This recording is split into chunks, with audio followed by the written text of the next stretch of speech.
The crack of a rifle shot echoed across the valley as Morgan Evans ducked behind a weathered oak tree, her heart pounding against her ribcage. This wasn't how her journey west was supposed to end, hiding on Quentin Blackstone's property, with a bullet whizzing past her ear. The year was 1875, and the Utah Territory was supposed to be her fresh start, not her final resting place. Morgan had arrived in Park City just 3 weeks earlier, answering an advertisement for a schoolteacher position.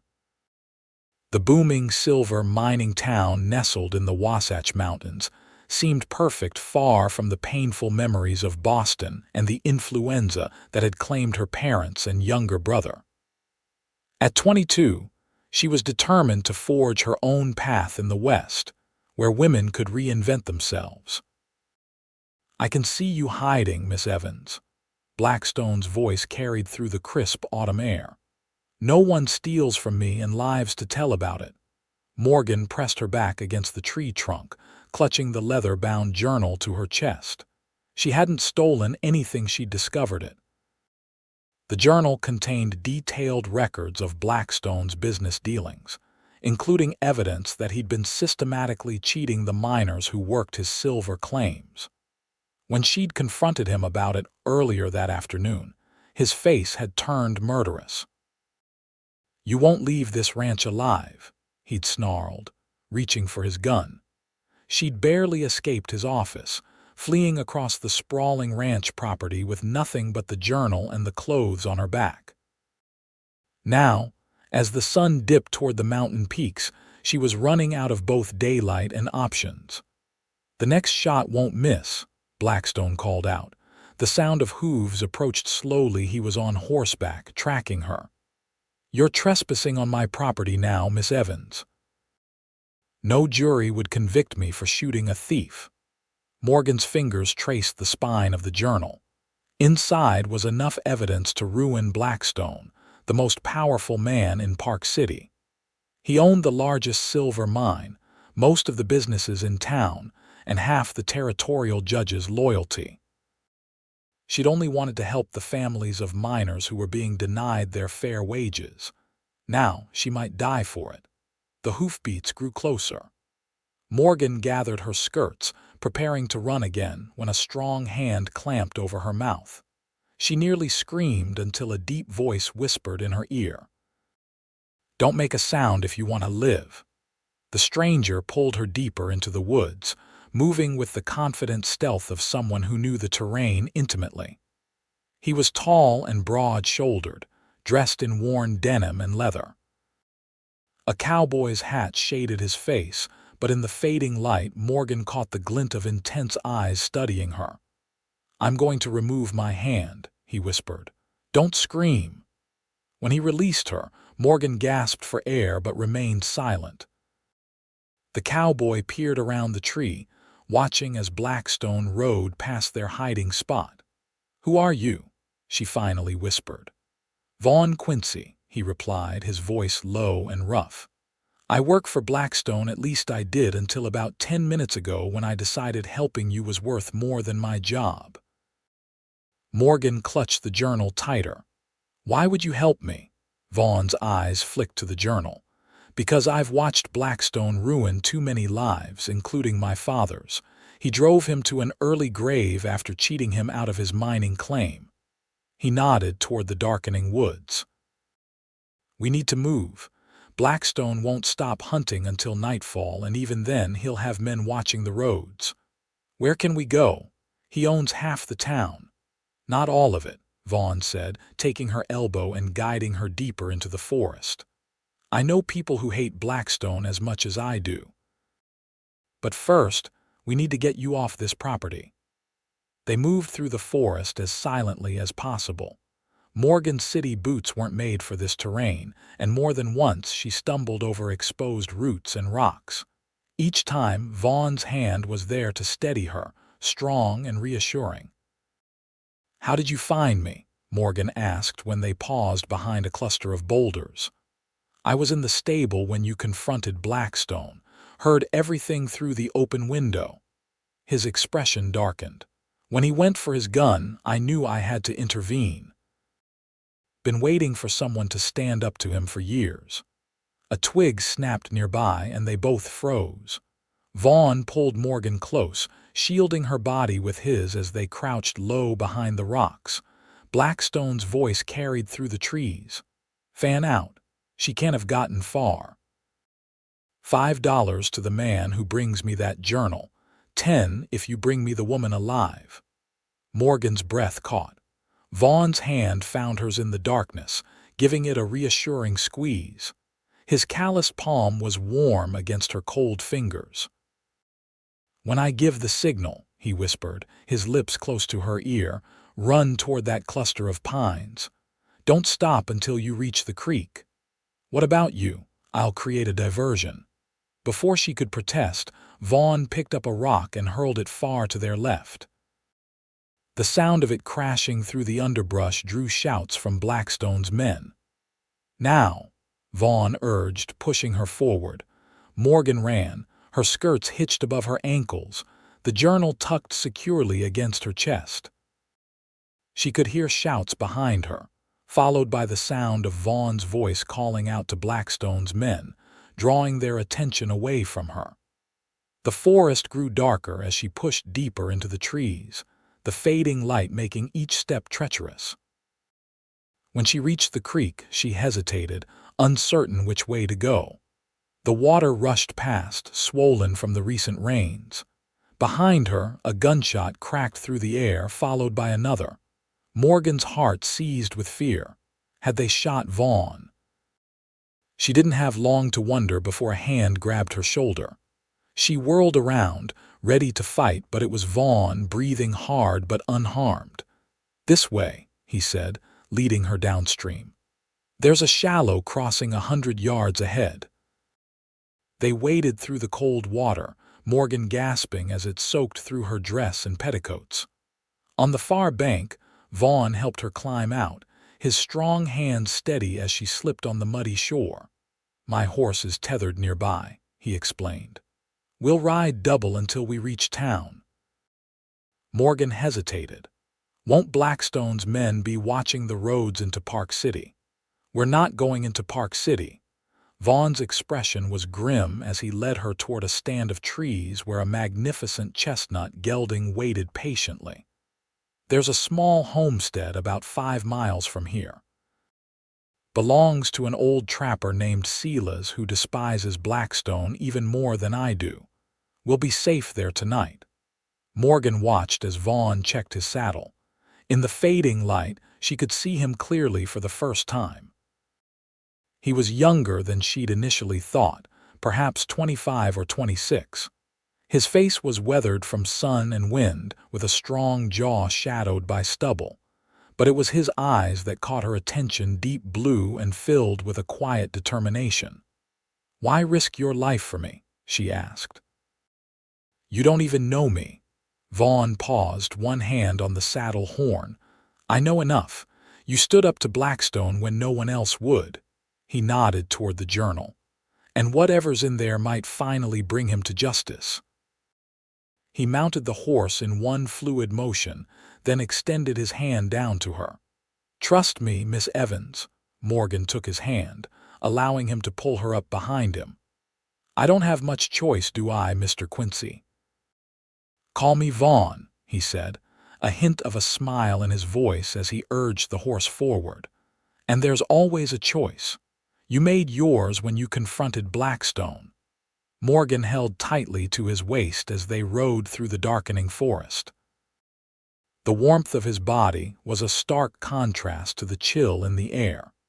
She tried not to think about how long it had been since she'd been this close to a man, or how safe she felt despite the danger that surrounded them. As the horse picked its way carefully through the wilderness, Morgan's mind raced. She'd come west seeking a new beginning, never imagining she'd end up fleeing for her life with a cowboy she barely knew. Yet something about Vaughn Quincy made her believe that perhaps, just perhaps, they might survive this night after all. The journey to Silas's homestead was arduous. They kept to game trails and creek beds, avoiding the main paths where Blackstone's men might be patrolling. Morgan was grateful for Vaughn's knowledge of the land. Without him, she would have been lost in minutes.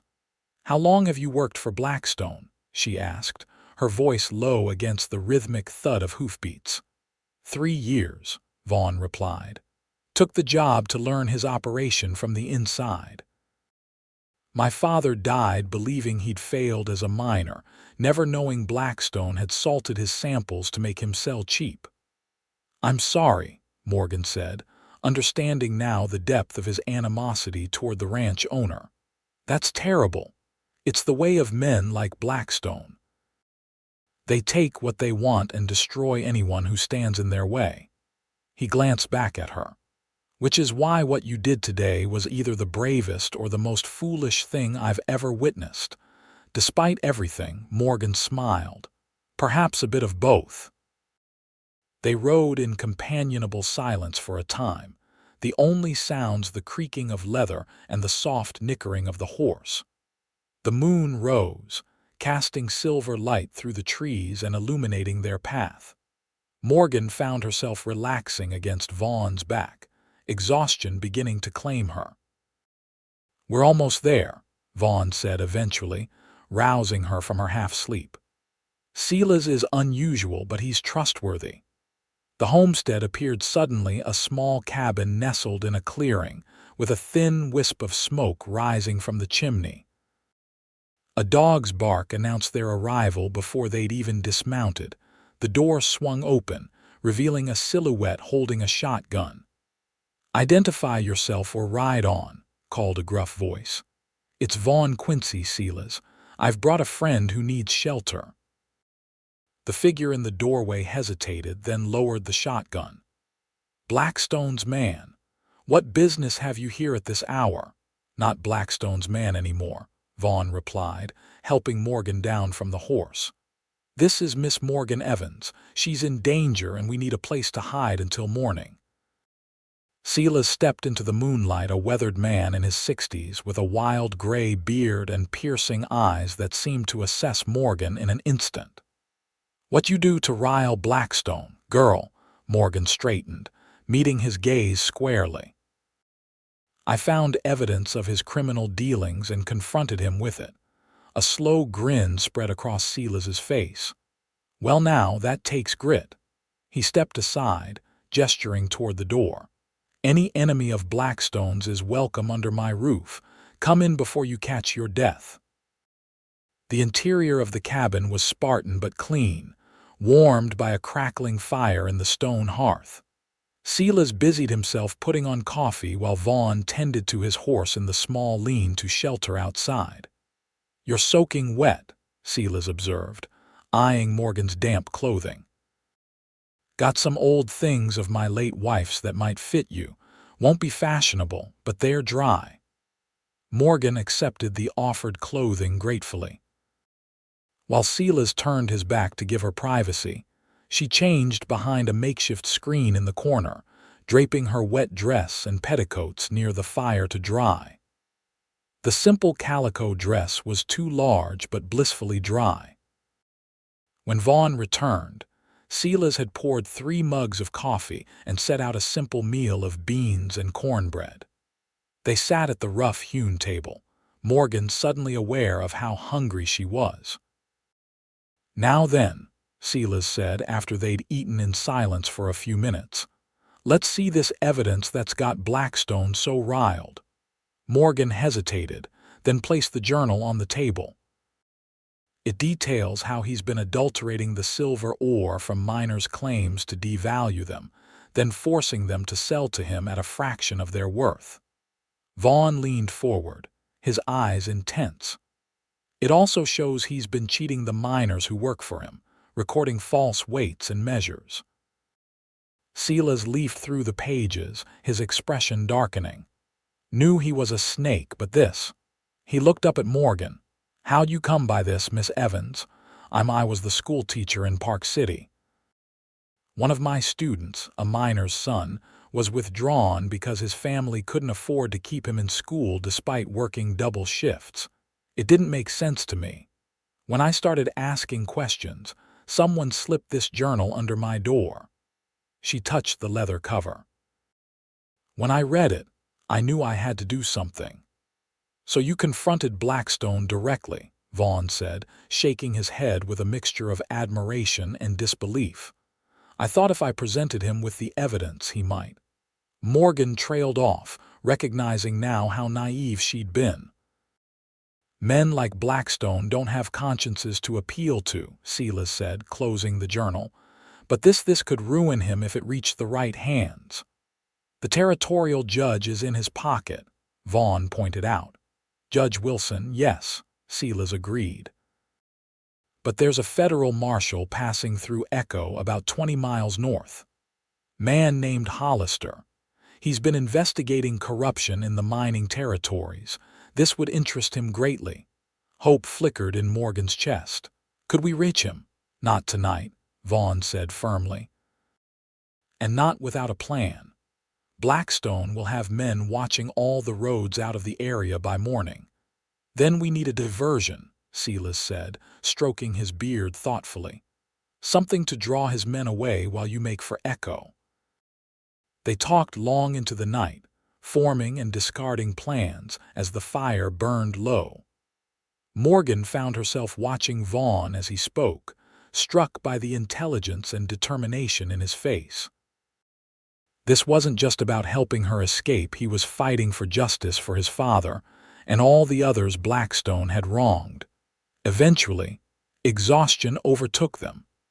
Silas insisted Morgan take the small bedroom, while he and Vaughn would sleep by the fire. As she lay on the narrow bed, listening to the murmur of male voices from the main room, Morgan reflected on how completely her life had changed in a single day. She'd come west seeking independence and purpose.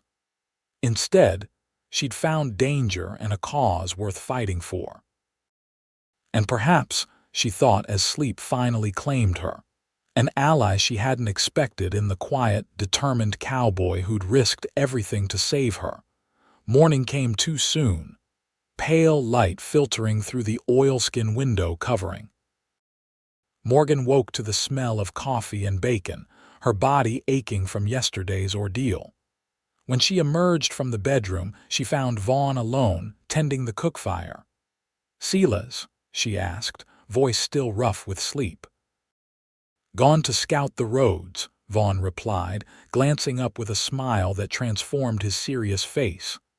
"Sleep well, better than I expected to," Morgan admitted, accepting the mug of coffee he offered.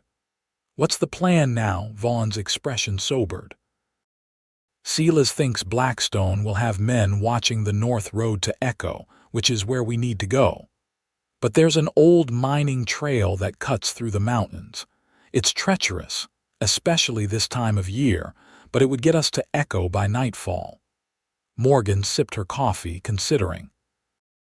"And once we reach Echo, we find Marshal Hollister and show him the journal. From there, it's in the hands of the law." Vaughn sat across from her, his blue eyes intense. "But Morgan, you should know even if the marshal acts on this evidence, Blackstone has friends, powerful friends. You might never be able to return to Park City." The reality of her situation settled over Morgan like a heavy cloak. She'd lost her position, her home, perhaps even the new life she'd tried to build. Yet looking at the journal on the table, she couldn't bring herself to regret her actions. "I understand," she said quietly, "but the truth matters more than my comfort." Vaughn reached across the table, his hand covering hers. The touch was brief but reassuring. "I admire your courage, Morgan Evans." The door opened and Silas entered, stamping snow from his boots. His expression was grim. "Blackstone's got men on every main road. They're stopping travelers, searching wagons. Word in town is there's a reward for information on the schoolteacher who stole valuable documents from the ranch." Morgan's heart sank. "He's twisting the truth." "That's what men like him do," Silas growled. "But I've got news that might help. There's a cattle drive starting today, heading north toward the railroad depot at Echo. Over 200 head of beef being moved by about a dozen cowboys. If you could join that drive, you'd have safety in numbers. Vaughn considered this. Who's running the drive? McAllister outfit, Silas replied. Pete McAllister's an honest man, no friend to Blackstone. If you told him the truth, he might help. It's risky, Vaughn mused. But less risky than trying the mountain trail alone with Blackstone's men hunting us. Morgan looked between the two men. Would they accept a woman on the drive? Silas chuckled. Might raise some eyebrows, but if Vaughn vouches for you and you can ride, McAllister won't turn down an extra hand. Especially with the story you've got to tell. I can ride, Morgan said with more confidence than she felt. Her experience was limited to gentle horses in Boston parks, not the hard-riding cowboys did on cattle drives. I'll teach you what you need to know, Vaughn promised, reading her expression. The important thing is getting you and that journal to Marshal Hollister safely. They spent the morning preparing. Silas provided Morgan with men's clothing denims, a flannel shirt, and a coat that had belonged to his son. With her hair tucked under a wide-brimmed hat, she might pass for a young man at a distance. Vaughn taught her the basics of Western riding, how to mount quickly, how to control the horse with minimal movement, and how to ride for hours without tiring. You're a natural, he commented as she guided Silas's old mare around the small corral. Just remember to keep your heels down and your back straight. By noon, they were ready to depart. The cattle drive would pass within a mile of Silas's homestead, following the valley toward Echo. Timing would be crucial. They needed to intercept the herd without being spotted by Blackstone's men. Silas embraced them both before they left. You watch over her, Vaughn Quincy, he instructed gruffly. And you, Miss Evans, you make sure that journal reaches the marshal. It's time Blackstone answered for his crimes. They rode out, Morgan now dressed as a young cowhand, the precious journal secured inside her coat. The day was clear but cold, their breath forming clouds in the air as they picked their way toward the valley floor. Vaughn rode slightly ahead, constantly scanning the horizon for danger. Tell me about yourself, Morgan said as they rode side by side through a stand of aspens. How did a cowboy become so determined to bring down the most powerful man in Park City? Vaughn was silent for a moment, his gaze fixed on the distance. My family came west when I was 15, looking for a fresh start after the war. My father had been a successful banker in Missouri, but the fighting destroyed everything we had. He heard about the silver strikes in Utah Territory and decided mining would be our salvation.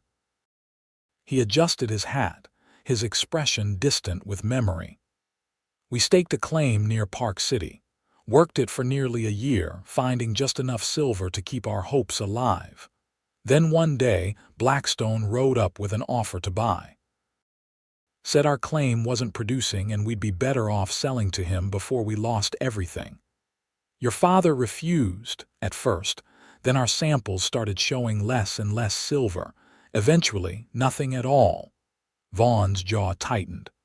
My father sold for a pittance, convinced he'd failed. A month later, Blackstone's men pulled a fortune in silver from that same claim. That's when you suspected tampering, Morgan said softly. Vaughn nodded. My father couldn't bear the shame. Took to drinking, died within a year. I swore I'd find proof of what Blackstone had done, but I needed to get close to him.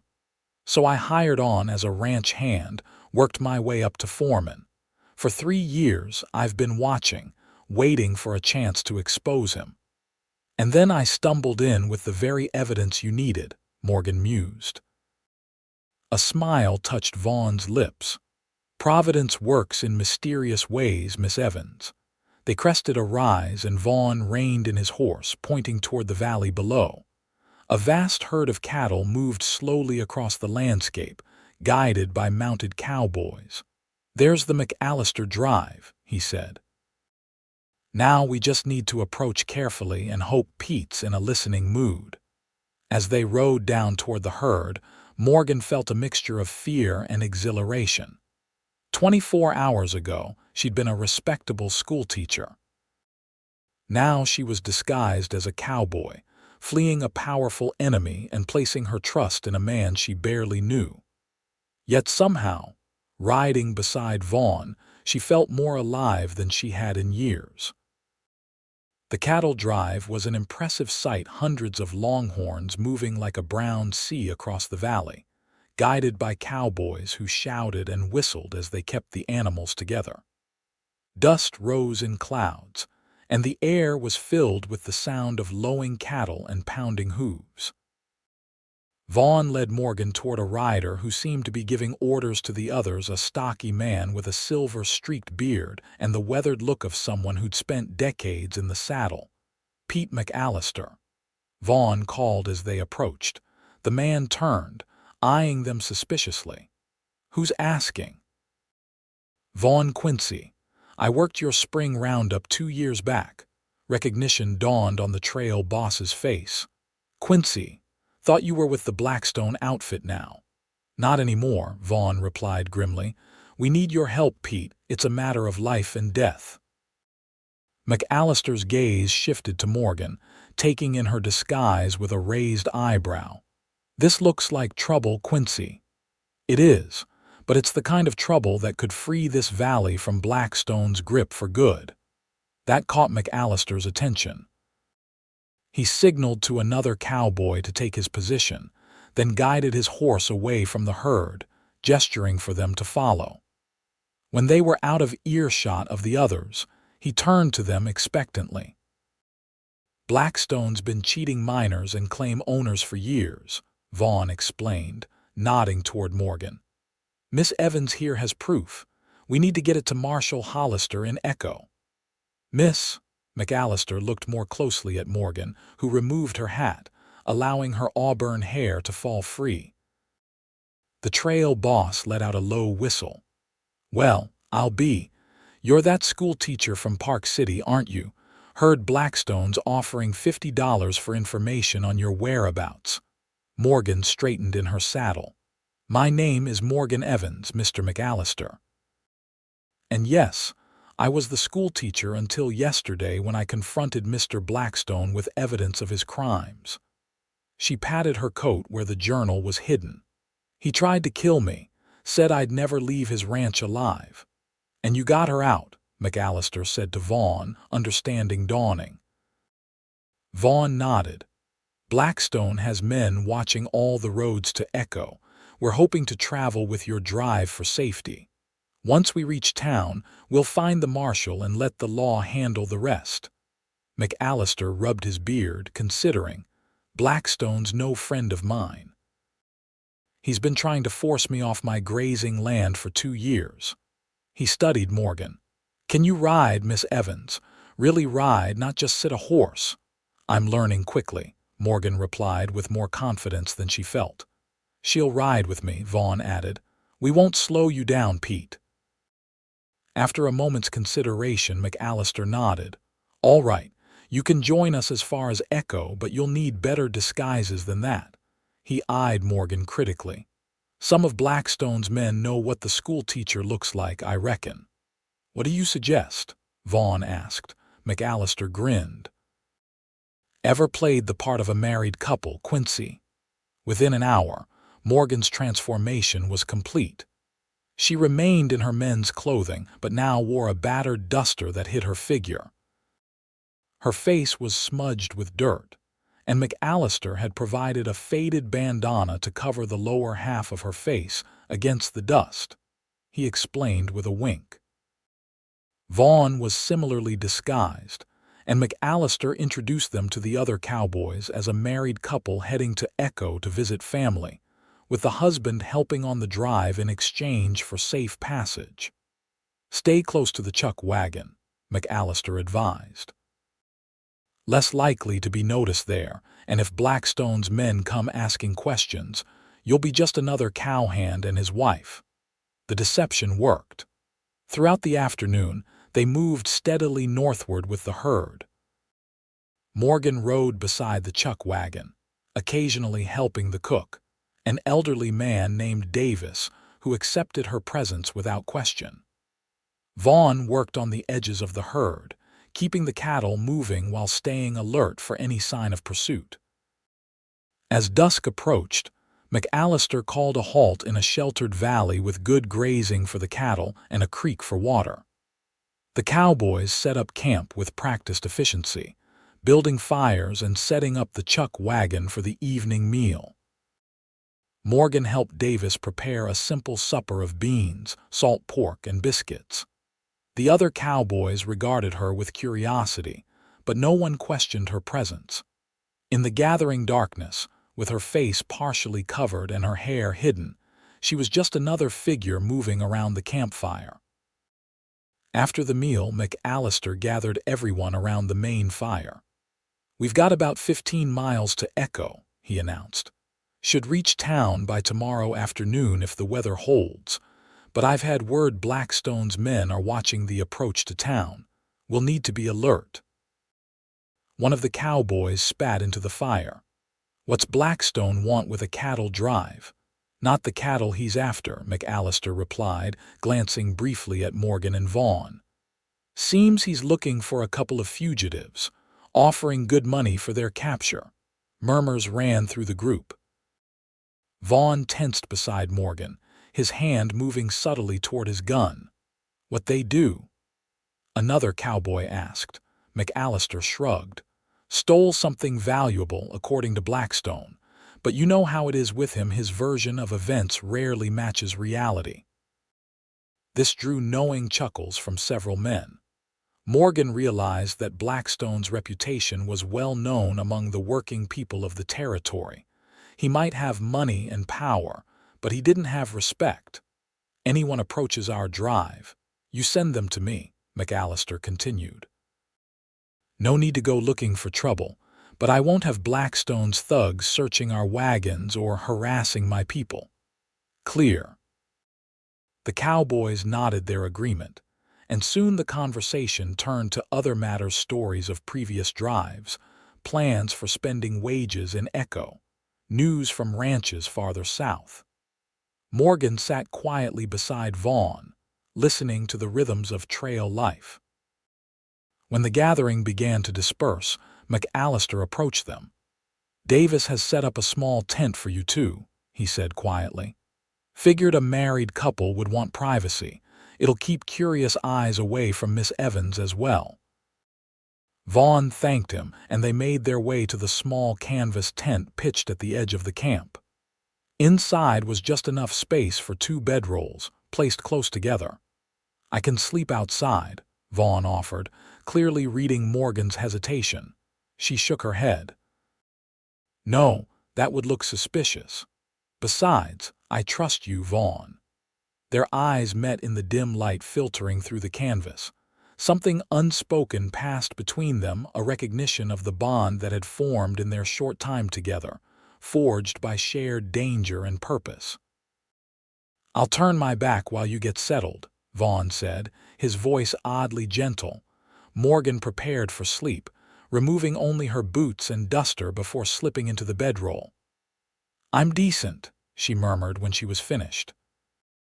Vaughn turned, removing his own boots and outer clothing before lying down beside her, a respectful distance maintained between them. For a long while they lay in silence, listening to the night sounds of the campmen's voices gradually quieting, the occasional lowing of cattle, the soft whicker of horses. "You think we'll make it to Echo safely?" Morgan asked eventually, her voice barely above a whisper. "Yes," Vaughn replied with a conviction that comforted her. "McAllister's men are loyal and we have the advantage of surprise. Blackstone can't possibly know we've joined the cattle drive. And after, if the marshal takes action against Blackstone," Vaughn was silent for a moment. "That depends on how strong the evidence is and how determined Hollister is to pursue justice. Even if Blackstone is arrested, his influence runs deep." I can't go back to Park City, can I? The realization had been building in Morgan's mind since their escape. Even if Blackstone is convicted, his allies would make my life unbearable. Probably not right away, Vaughn admitted, but there are other towns, other places that need good teachers. Morgan turned her head to look at his profile in the darkness.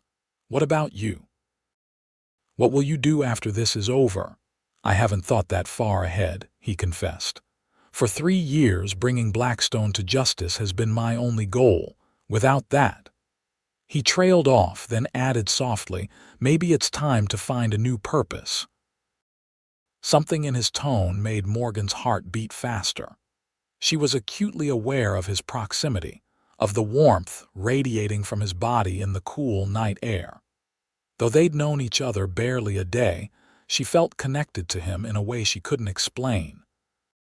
We should sleep, Vaughn said, breaking the moment. Tomorrow will be challenging. Yes, Morgan agreed, though sleep seemed impossible with her mind so full. Good night, Vaughn. Good night, Morgan. She closed her eyes, trying to calm her racing thoughts. Despite everything, the danger, the uncertainty, the complete upheaval of her life, Morgan found herself strangely content. For the first time since arriving in Utah territory, she felt she was exactly where she was meant to be. Dawn broke clear and cold over the valley. Morgan woke to the sounds of the camp stirring, cowboys calling to one another. The chuck wagon cook clanging pots as he prepared breakfast, cattle lowing in the distance. For a moment she was disoriented, then remembered everything: her escape from Blackstone's ranch, joining the cattle drive, the makeshift tent she shared with Vaughn, who was no longer beside her. Sitting up quickly, Morgan looked around the small tent. Vaughn's bedroll was empty, his belongings gone. A flutter of panic rose in her chest. Had he abandoned her, taken the journal and left her behind? No, she rejected the thought immediately. Vaughn Quincy was many things, but a betrayer wasn't one of them. He'd risked too much to help her. He wouldn't desert her now. She dressed quickly, securing the journal inside her shirt before stepping out into the crisp morning air. The camp was alive with activity as the cowboys prepared to move the herd. Morgan scanned the faces, looking for Vaughn among them. "Morning, Mrs. Quincy," called Davis from the chuck wagon, using the false identity they'd adopted. "Your husband's helping with the herd. Said to tell you he'd be back for breakfast." Relief washed over her. "Thank you, Mr. Davis." She helped serve breakfast to the cowboys, keeping her face partially covered with the bandana and her hat pulled low. No one paid her much attention. She was just another figure moving around the camp, unremarkable in her dirty clothes and disguised appearance.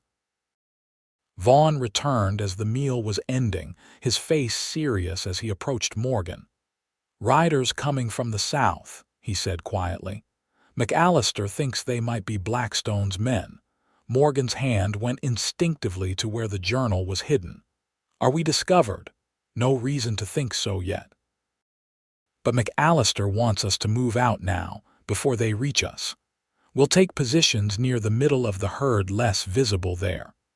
They worked quickly, breaking down their small tent and loading their few belongings onto the horses. By the time the distant riders were visible on the horizon, the cattle drive was already moving, a great cloud of dust rising as the animals were urged northward. Vaughn rode close beside Morgan, his eyes constantly scanning the landscape. "Keep your head down and your bandana up," he instructed. "With luck, they'll just see cowboys moving cattle." Their luck held for several hours. The drive moved steadily toward Echo, the terrain gradually changing as they approached the town. Morgan found a rhythm in the work, following Vaughn's lead and helping where she could without drawing attention to herself. Around midday, McAllister rode back from his position at the head of the drive, his expression grim. "Riders approaching from the north," he reported. "6 men, moving fast."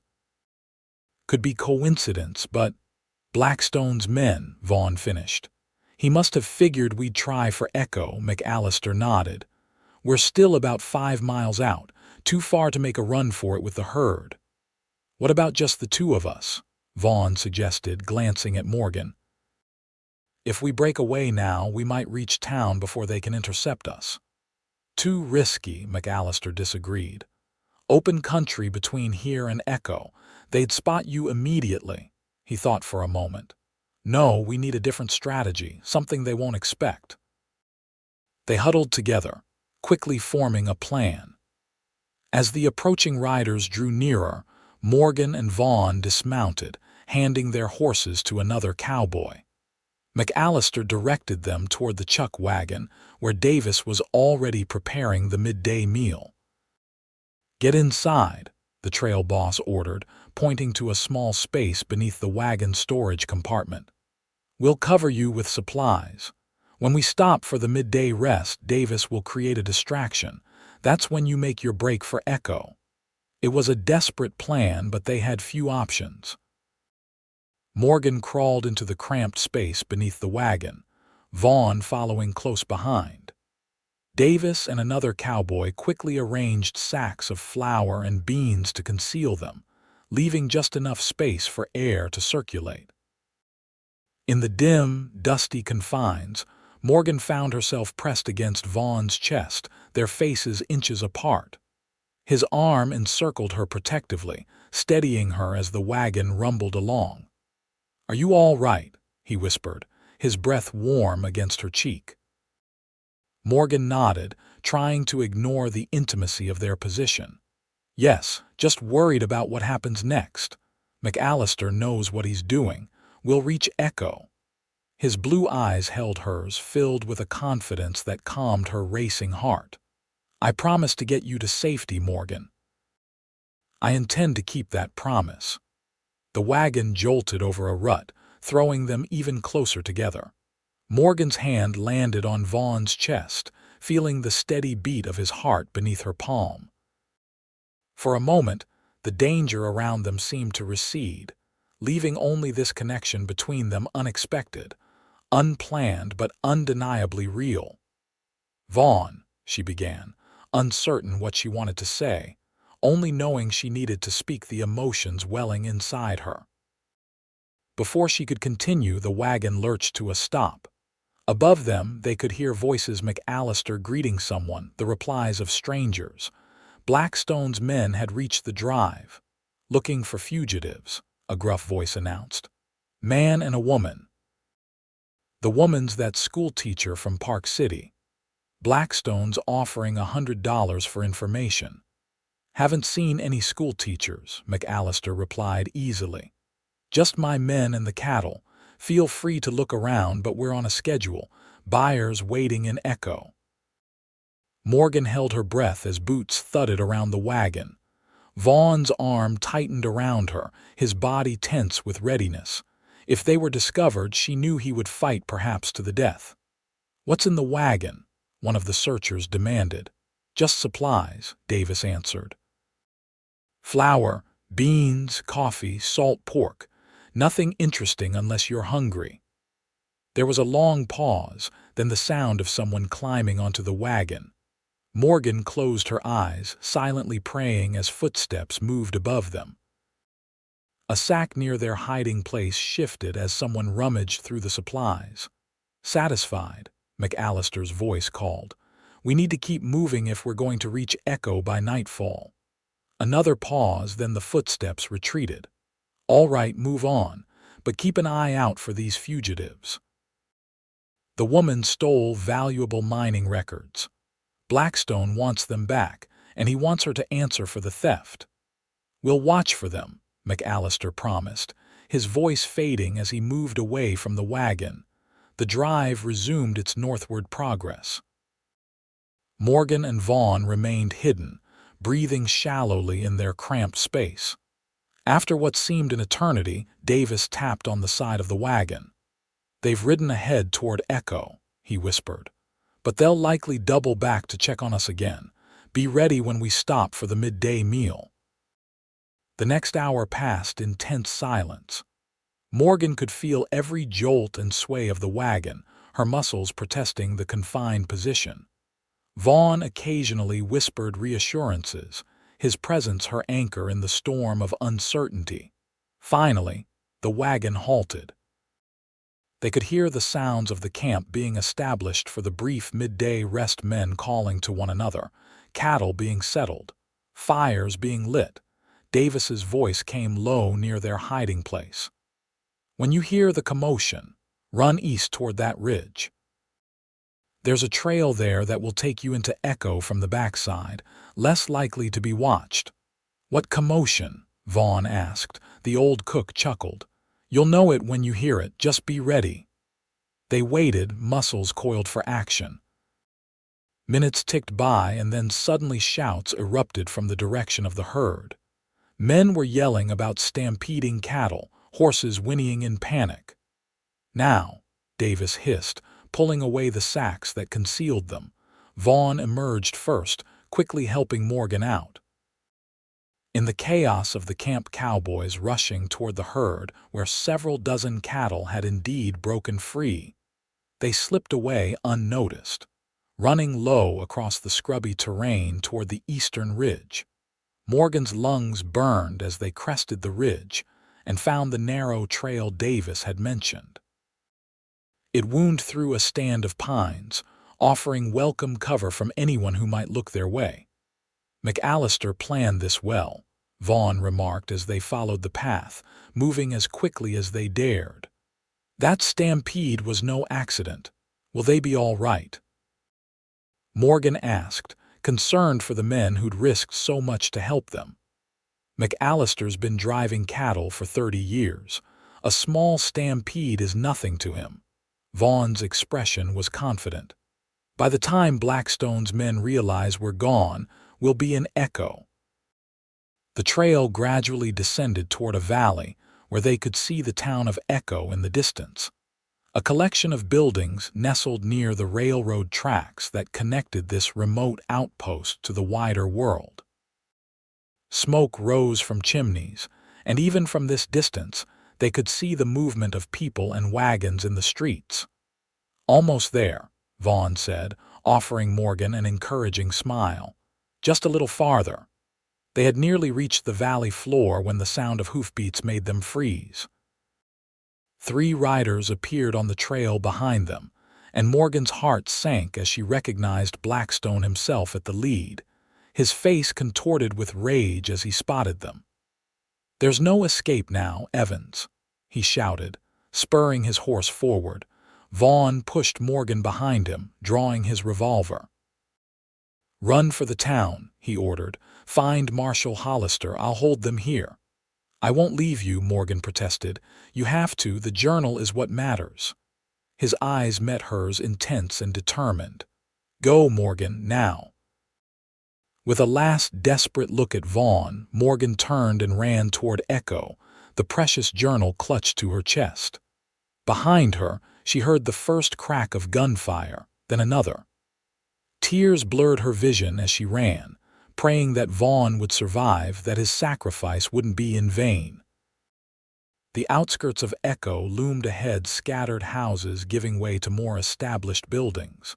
Morgan raced down the main street, drawing startled looks from townspeople as she passed. She had no idea where to find the marshal, but she knew she needed help quickly. "Marshal Hollister," she shouted as she ran.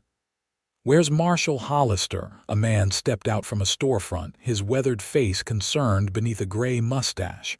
"I'm Hollister. What's the trouble, miss?" Morgan skidded to a halt, gasping for breath. "Quentin Blackstone, trying to kill us. I have evidence of his crimes." She thrust the journal toward the marshal. "Please, my friend is holding them off, but he needs help." Hollister took the journal, quickly flipping through its pages. His expression darkened as he read. "This is serious evidence, miss. Where is your friend now?" More gunshots echoed from the direction Morgan had come. "Out there," she said, pointing with a trembling hand. "Please hurry. 3 men against 1. Hollister turned to several men who had gathered, drawn by the commotion. "Deputies with me, and someone fetch Doc Parker, we might need him." To Morgan, he added, "Stay here, miss. We'll bring your friend back." But Morgan couldn't stay behind, not when Vaughn's life hung in the balance. As Hollister and his deputies mounted up and rode out of town, she followed on foot, her exhaustion forgotten in her fear for Vaughn. She found them about half a mile outside of town. Hollister and his men had Blackstone and his companions disarmed and under guard, but Morgan's attention was fixed on the still form lying on the ground, Hollister kneeling beside him. "Vaughn!" she cried, rushing forward. He was pale, blood staining his shirt from a wound in his shoulder, but his eyes were open. When he saw Morgan, a smile touched his lips. "You made it." She fell to her knees beside him, tears flowing freely now. "We both did. The marshal has the journal. It's over." "Not quite over," Hollister interjected, his voice grim as he looked toward Blackstone. "But it will be soon. Your evidence is compelling, Miss Evans. I've been building a case against Blackstone for months, but this journal provides exactly what I needed to make charges stick." A wagon arrived carrying the town doctor, who quickly took charge of Vaughn's care. The bullet had passed clean through his shoulder, painful but not life-threatening with proper treatment. As they loaded him into the wagon for the return to town, Morgan held his hand tightly. "You saved my life," she whispered. "Again." Vaughn's fingers squeezed hers weakly. "We saved each other, I think." The next few days passed in a blur of activity. Marshal Hollister arrested Blackstone on multiple charges of fraud, extortion, and attempted murder. Telegrams were sent to territorial officials, and within days, investigators arrived to examine the evidence Morgan had provided. Vaughn recovered slowly under the care of Echo's doctor and Morgan's constant attention. She rarely left his side, reading to him, changing his bandages, simply sitting with him as he regained his strength. In those quiet hours, they talked of everything, their pasts, their hopes, the future that now stretched before them with new possibility. A week after their arrival in Echo, as Vaughn sat up in bed for the first time, Morgan brought news from Marshal Hollister. "Blackstone's being transported to Salt Lake City for trial," she reported, taking her customary seat beside the bed. "The territorial governor himself is taking an interest in the case. Apparently, Blackstone's corruption extended further than anyone realized." "And the ranch?" Vaughn asked. "In legal limbo for now, but Hollister says the miners and landowners who were cheated may have claims against it." She hesitated, then added, "Including you, Vaughn, for your father's claim." He shook his head slowly. "I never wanted the silver or the money, just justice." "And now you have it," Morgan said softly. "We both do." Vaughn studied her face, his blue eyes serious. "What will you do now, Morgan Evans? Return to teaching?" She'd been considering this question for days. "Perhaps, eventually, but not in Park City. The marshal says I should expect to testify at Blackstone's trial, which could take months to prepare." She looked down at her hands. "After that?" "I'm not sure. You could go anywhere," Vaughn pointed out. "San Francisco, Denver, even back east if you wanted." "I could," Morgan agreed, "but I've come to love the West despite everything. There's a freedom here I never knew in Boston."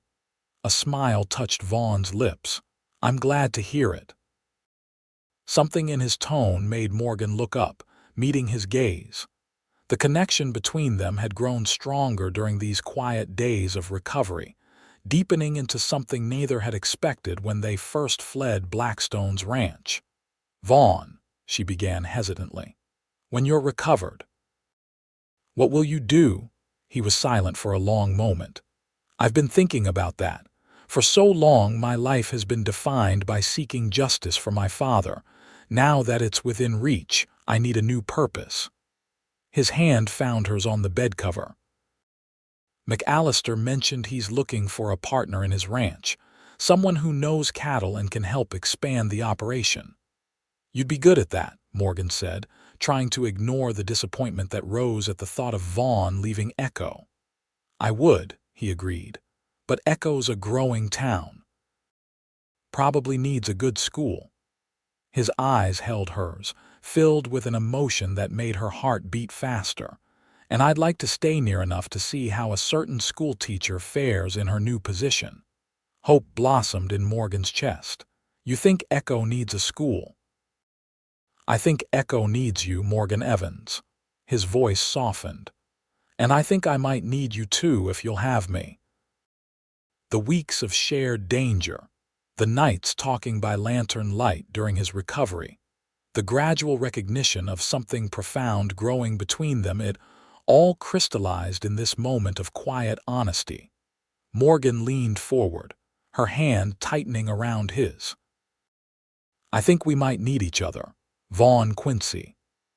His free hand rose to cup her cheek, drawing her closer until their lips met in a gentle kiss that promised a future neither had imagined when they first met on Blackstone's ranch.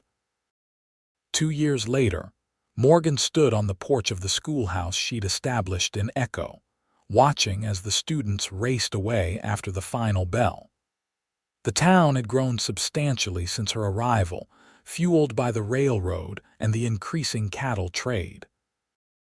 Her small school now boasted 36 pupils, and a reputation for excellence that drew families from surrounding settlements.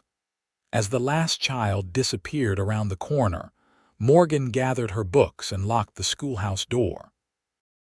The walk home took her through the center of town, where new buildings stood as testament to Echo's prosperity. She greeted townspeople as she passed the blacksmith, the general store owner, wives shopping for evening meals. At the edge of town, the path wound through a meadow bright with spring wildflowers, before reaching the ranch house that had been her home for the past 18 months. It was a modest place by some standards, but to Morgan, it was paradise, a comfortable house with a wide porch, surrounded by rolling pastures where cattle grazed contentedly. As she approached, a small figure darted from the front door, racing toward her with arms outstretched. Mama! Mama! 4-year-old James had his father's blue eyes and his mother's determination. Morgan scooped him up, covering his face with kisses until he giggled and squirmed. "Were you good for Mrs. Davis today?" she asked, carrying him toward the house. "Yes.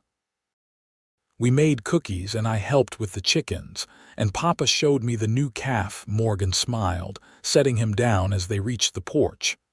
"That sounds like an exciting day. Where is Papa now?" "Here."